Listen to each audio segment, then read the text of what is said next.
sa umaga, ang hari, gabi po sa ating lahat dyan sa Pilipinas at all over the world po. Ito po ay patungkol po ang update natin ay patungkol sa Kim Pao na kung saan po ay marami na po ang kanilang mga investment.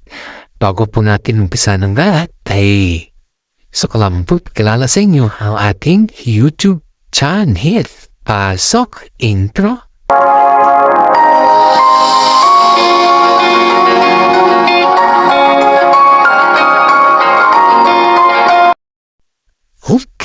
Okay, dito na po tayo sa Kim Pao guys. Ito guys ayon dito sa ating legit na sources guys, nag-umapaw na daw ang investment ng Kim Pao sa ngayon. Ibig sabihin po nang nag-umapaw ang kanilang investment kaysa nakikitaan natin na sobrang dami na po yung opportunity sa kanila.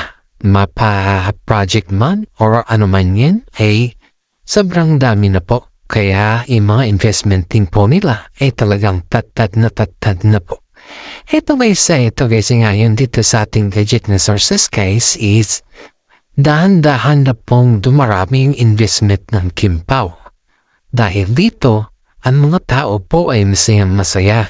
Lalong-lalo na po yung kay Paolo Avellino guys dahil kitang-kita naman natin dito na dahan-dahan na pong nagkakaroon ng maraming investment si Paolo Avellino sa kanyang buhay, not like before na konti-konti lang po yung investment ni Paolo. Pero sa ngayon guys sobrang dami po. Kasi nga po, may mga sasakyan na si Paolo Avellino na mga brand new at higit sa lahat din po ay nasusuportahan na rin po niya si Aki sa kanyang mga obligasyon. Nasusuportahan naman niya si Aki sa kanyang obligasyon noon pero konti-konti lang po hindi kagaya na yon na sobrang dami po yung kanyang obligasyon at yun po ay isa daw na very happy daw si Aki sa kanya dahil sobra-sobra na daw po yung binibigay ni Paolo Avellino sa kanya na obligasyon at yung bonding moment nila. Kaya na po maraming mga netizen dito ang umahanga kay Paolo Avellino dahil ang sinasabi po ng mga iba ay hindi marunong si Paolo Avellino na mag-alaga sa kanyang anak o yung obligasyon niya ay nakakalimutan niya. Ngayon po guys, ay yung investment po ni Paolo Avellino sa ngayon is napapagawa po siya ng bahay nila, yung mga old house po niya yun po ay kumbaga renovate niya sa ngayon at yung mga iba pa mga gamit niya ay nag-level up na din po. May mga usap-usapan sa ngayon po guys na gusto daw nila ni Kim Chun magkaroon ng sarili nilang investment, kumbaga i-joint account po sila. Pero hindi pa kasi yan confirm kasi siyempre alam mo na kapag kanta yung nangyari kila Daniel Padilla sa si Catherine Bernardo at TNT at orinin uusap hopefully hindi naman yung mangyari sa Kim Pao dahil lahat naman po tayo dito ay hinang natin talaga magandang investment sa kanila. Kaya dito po natin makikita guys na ang Kim Pao po ay suportado nilang isa't isa, lalong-lalo na yung mami ni Paolo Avellino dahil siya daw po ang nasabi dito na dapat habang sikat sila ay mas marami yung kanilang investment dahil pag ikaw ay sikat, mas maraming perang pumapasok sa'yo. Yan daw po yung sabi ng mami ni Paolo Avellino sa kanila at yan po ay isang advice po sa Kim Pao na hanggat maaari ay mas padamihin pa nila yung kanilang investment dahil marami pa pong tao ang kanilang mga mapapasaya or pinapasaya sa lahat. Ang mami po ni Paolo Avellino ay isa sa mga advisor po nila. Di naman yung pagkaling nag-a-advise pa pero may mga time po na siya po ay nabibigay ng mga payo sa kanila kung ano yung dapat nilang gawin sa kanilang mga earnings. Kahit even though nasa tamang edad na sila ay pinapayuhan pa rin po sila ng mami ni Paolo Avellino. Kasi nga po alam naman din natin na yung mami niya Paolo Avellino is isang accountant. Ibig sabihin po niyan is marunong po siyang humawak ng pera. At yan po yung gusto niya sa Kim Pao kay Paolo Avellino at sa Kim Chu. na dapat habang sikat sila ay yung kasikatan nila kanilang gagamitin para magkarami ng mga marami investment at yun po ay nakinig naman ang dalawa dahil ang pinag-iusapan nila sa ngayon guys is yung paano daw sila mag-umpisa sa kanilang investment na yung sila nang nagdalawa ba yung walang makikialam sa kanilang mga earnings at yung may mga kumbaga ba is yung may earnings ba sila sa kanilang profit ba sila sa kanilang investment ay sila lang po dalawa magkahawak dun. Not like kila Daniel Padilla at saka si Catherine Bernardo na yung nanay daw ni Daniel Padilla yung nagkahawak ng earnings kaya nagkantagulo po at wala po silang hinawakan na earnings at yun po ay ayaw mangyari ni Paula Avellino at saka si Kim Chiu sa kanilang investment. Kaya nga po ay masugid po nilang inaaral or pinag-aaralan ang lahat ng bagay sa kanilang investment dahil yan po ay nakasalalay sa kanilang future.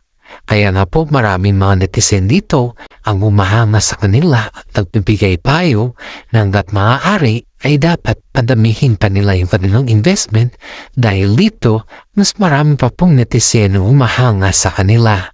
Kaya ito tayo guys ay pakinggan natin kung ano man yung mga sinasabi ng iba sa kanila dahil mas marami pa po ang mag-a-advise sa kanila. Ito po yung advice ng isa nating senior citizen na taga California kung saan po ay ito po, basahin po natin. Hello, good morning Kim Pao. Hopefully, you can read my message about this blog. You know, you have the pleasant opportunities to have your own investment because you are earning too much and we do appreciate that you're sharing us also your earnings in your showbiz career. Nagpapasalamat po kami sa mga ganyan na times ninyo dahil kayo po ay nakakatulong sa inyong mga fans. And besides, ang gusto ko lamang po ay parating dito ay dapat po ay kayong dalawa ay mag-forward or something na magkaroon ng investment.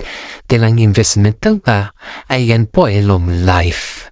Hindi po kagaya ng karir na kapag sikat lang kayo, yan lang po yung hangganan ng inyong karir. And besides, mas marami pa po kayong natutulungan.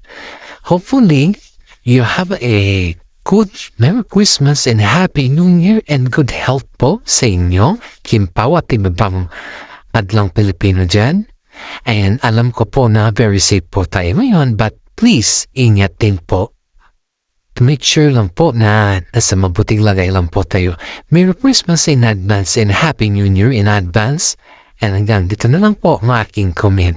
Okay, you're right, madam. Sana isa itong napakagandang pakinggan yung comment mo na nagbahagi kung ano yung gusto mo sa or opinion mo sa Kim Pao sa mga earnings nila dahil marami pa pong netizen ang nagsasabi na more investment and more blessings to come daw sa kanila. Which is not very true.